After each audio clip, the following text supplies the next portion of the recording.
time since Bifrost was destroyed, the 9 realms are at peace. They're well reminded of our strength, and you have earned their respect and my gratitude. Thank you. I'm imagining that forever Thor's story will be split between Asgard and the 9 realms and also Earth. Part of the challenge is to balance his godliness and the kind of humanity that we feel in him, so the story will always revolve tightly around Midgard. It's really fun to get to come back and play Jane again. I think it's rare to get the opportunity to play female scientists. We're always coming from the point of view of how would an astrophysicist see these amazing events happening. It's fun to see all the characters back together and how they've all changed. Like Selvig's gone crazy now because of what happened with Loki and the Avengers. Seeing Stellan play a character whose mind has been somewhat torn asunder, and yet he's still correct about the things he's trying to do, and it causes him to take his pants off and off. I did a lot of prep by being naked at home a lot to see if I could do it, and I could. And the first one is that with fish out of water quality with Thor on Earth, which played so well. The natural thing to do seemed to be to reverse that, take a human up into the 9 realms and into Asgard. I was really happy about Jane going to Asgard.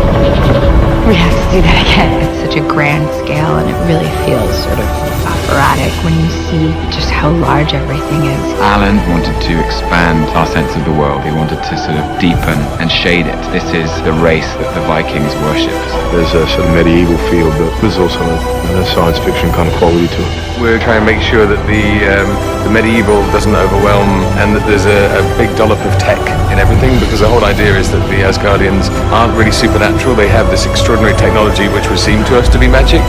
That's a quantum field generator, isn't it? It's a soul forge. Does the soul forge transfer molecular energy from one place to another? Yes. It's great. It does feel like a place that exists as opposed to a set. There's a worn quality to set. It looks like it's been lived in. And a lot of the sets were built outdoors, so we could use natural lighting as opposed to the indoor studio look. It really feels like we get to be in Asgard on the outside. It's not all CGI. I mean, they've just done a fantastic job. Every little detail. I mean, even on the tiles on the floor, it's the most intricate details you've ever seen. The Medina set was sort of the most historic part of this film. You know, we're trying to say that that's nestled into the mountains of Asgard and has been around there for certainly hundreds, if not thousands of years. And that was just simply a world where we wanted to mix an ancient architecture, or certainly an earlier architecture, into something. As the city grows above us, it becomes much more modern and futuristic. Any chance that we could allow to have any vegetation or any animals, birds, horses, we felt that in the first one we didn't feel how Asgard lived, and in this one we try to make sure that we give you that feeling of the full-on city. We wanted to be true to the idea, both within the Marvel universe and within Norse mythology, that Asgard was a golden city, a throne room. It needed to be beautiful, we needed to be able to get a lot of light in there. It also needed to act as one of the biggest environments in the film for this spectacular kind of crash from this elf ship which charges into it. So there were a lot of engineering issues with it about how this ship cuts through the columns.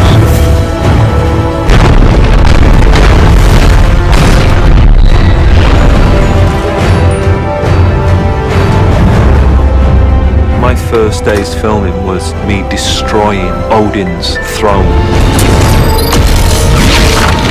There's a vast, cavernous hall. When you see a set like that, or you see a set like this, you realise that your performance has got to dominate that scale, you know, otherwise you're going to get lost. It needs high definition performing to leap out of a set like this. Stand down, creature. Thor's mother and Loki's mother, Frigga, played by Rene Russo, has a much bigger part in this film. Who are you? I am Malakim, and I would have what is mine.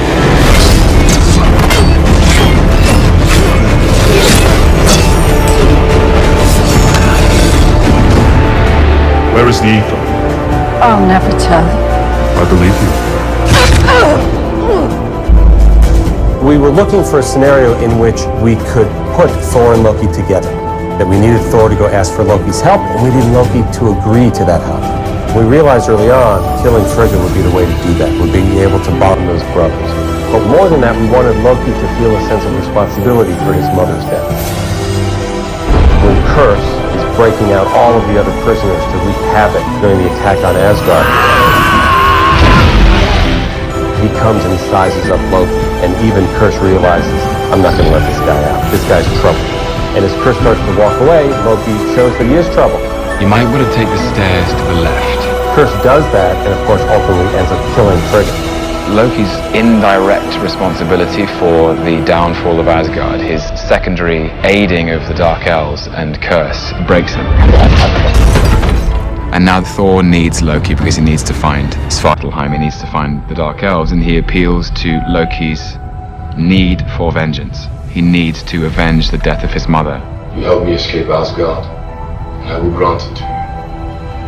Vengeance and afterward his son. Loki's the only person with the key to the back door, essentially, and this dramatic event gives them a chance to escape.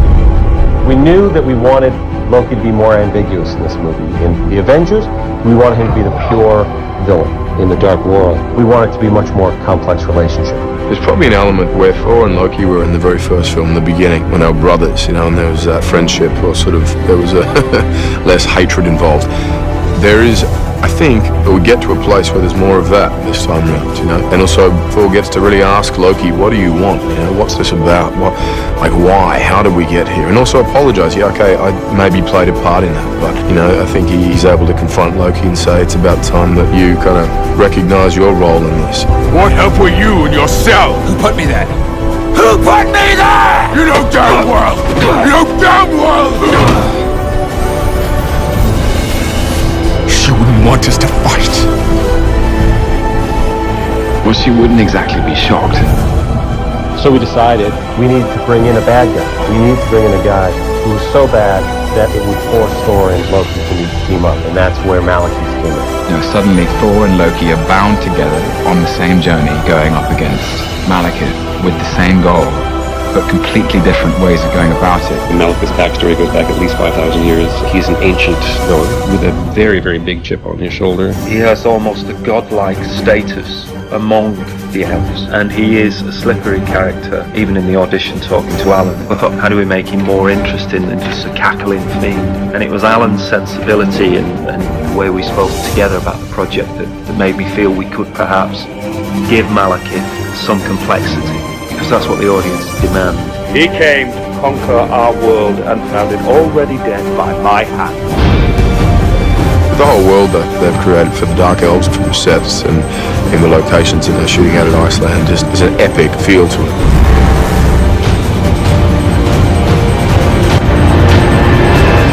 This story is called The Dark World, and that is the world of the Dark Elves, and we needed to find a place that could fill that role, and Iceland with its black volcanic sand and its amazing landscapes is doing that for us. This is the world of Svartalheim, and just a moment ago we shot the scene where the Dark Elves first returned home. We took deep breaths of poisoned air. We've scoured the earth to try and find the right spot where we could dress the things that we need to dress on top of a real location. Having the bones there is the most important thing. Getting out and actually being on location, shooting there is the key. In Iceland you get such scale, you get purple skies, we were shooting on a volcanic lava field. It looks like another planet, it's bigger than your imagination. It's a good place for elves to be from.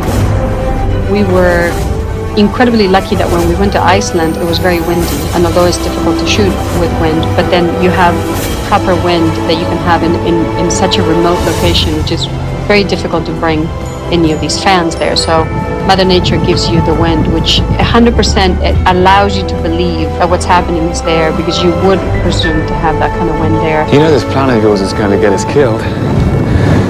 Possibly. For Thor, there's this question of trust. Can Thor trust Loki? But Thor is in a desperate place, so he is forced to trust him. And first example of that is when he takes off the cuffs. So we think that's it. Loki betrays him. And that, of course, in and of itself becomes a trick just for Malekith. And we realize they were working together. Both characters, Thor and Loki, are exposed for who they really are. And I think they surprise each other.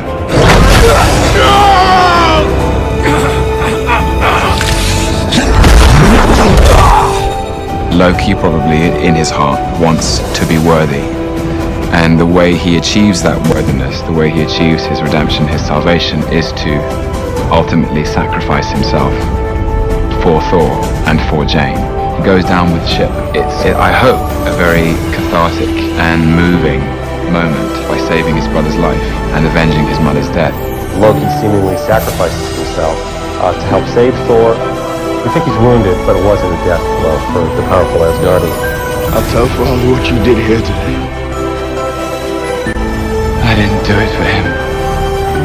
Thor now is heading into a battle with Malekith, the person who killed his mother. The person that Thor believes, at least, is responsible for the death of his brother. And Thor has all of that rage and all of that motivation going into our final battle.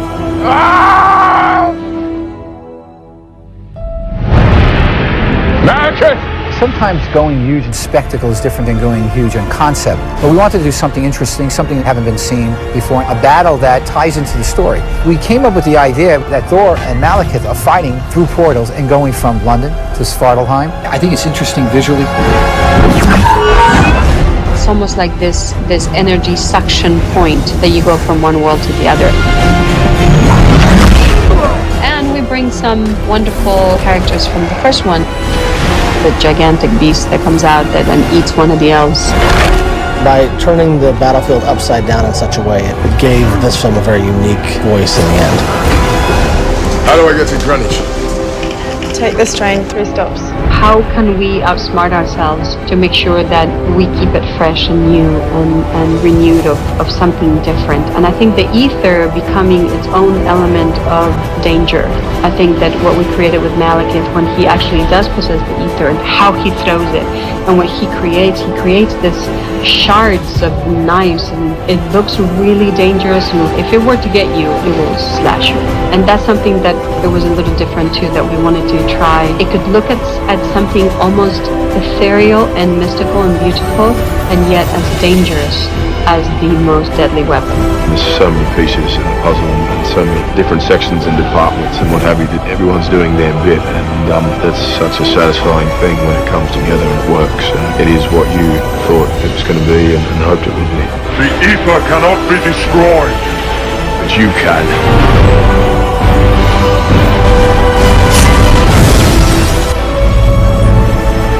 Thor returns to Asgard and realizes what he wants. He doesn't want to be king. He doesn't want to be on the throne. Loki, for all his grave imbalance, understood rule as I know I never will. The brutality, the sacrifice, it changes you. I'd rather be a good man than a great king. Go, my son. Thank you, Father. We're left at the end of this movie with the two brothers, both achieving essentially what they want. Thor realizing he wants to be with the Avengers, he wants to be with Jim, he wants to see what it would be like to be protector of this world. He's not meant to lead from sitting on top of the universe, and Loki, who always wanted to sit on that throne, is doing just that. No.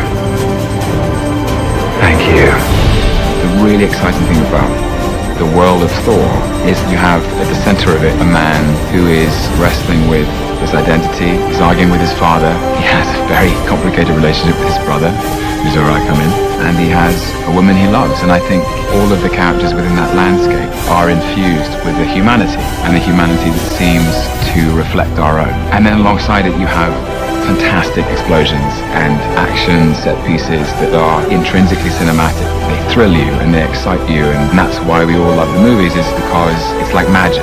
And that's why we're all doing it, is for that magic.